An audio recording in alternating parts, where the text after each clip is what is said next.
Актерите кои ја урнаа довербата на 2% не може да го враќаат кредибилитетот на судскиот совет како институција. Власта решително да донесе реформи во правосудниот систем кои ќе дадат резултати директно за граѓаните. Владеачкото мнозинство тврди дека нема да брза со собраниските постапки за судскиот и советот на јавните обвинители, но Македонија мора итно да добие независни институции кои ќе можат ефективно да се борат со корупцијата и да има владење на правото, смета пратеникот Антонио Милошовски од ВМРО ДПМН. Ова доаѓа по најавите дека крајот на овој или наредниот месец собранието ќе одлучува за евентуално разрешување на 5 членови на судскиот совет кои беа именувани и изгласани од пратениците.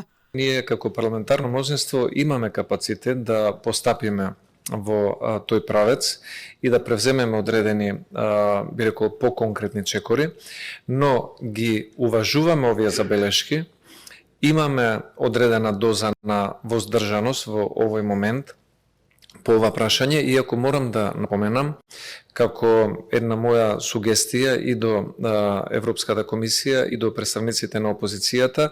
Само со темелни реформи во меѓународните извештаи ќе се евидентира напредок, во спротивно правосудството ќе тапка во место. На еден мериторен начин треба да направиме заедничка темелна реформа на оваа институција, доколку сакаме во текот на оваа година или доколку сакаме во следниот извештај на Европската комисија за Македонија да имаме подобри оценки.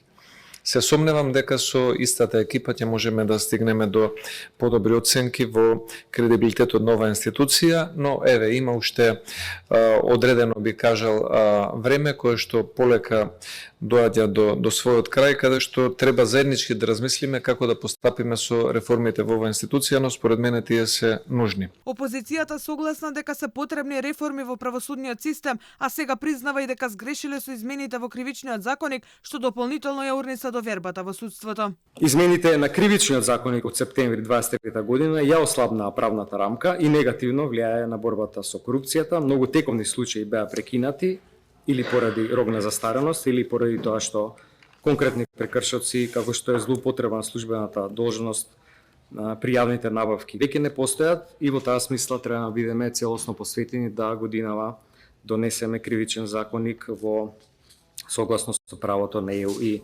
меѓународните стандарди. Инаку, во Законодавниот дом во тек се консултации и дискусии помеѓу правни експерти и претениците со цел разрешување на членовите на судскиот совет да се спроведе согласно законот и уставот. Според брифинзи од спикерот Гаши се уште нема датум за заседавањето на комисијата за именување и разрешување, но се дискутира на темата. 5 членови на судски совет за кои се планира разрешување се избрани во собранието, а имаат конекции со поранешната власт на двоецот СДСМ.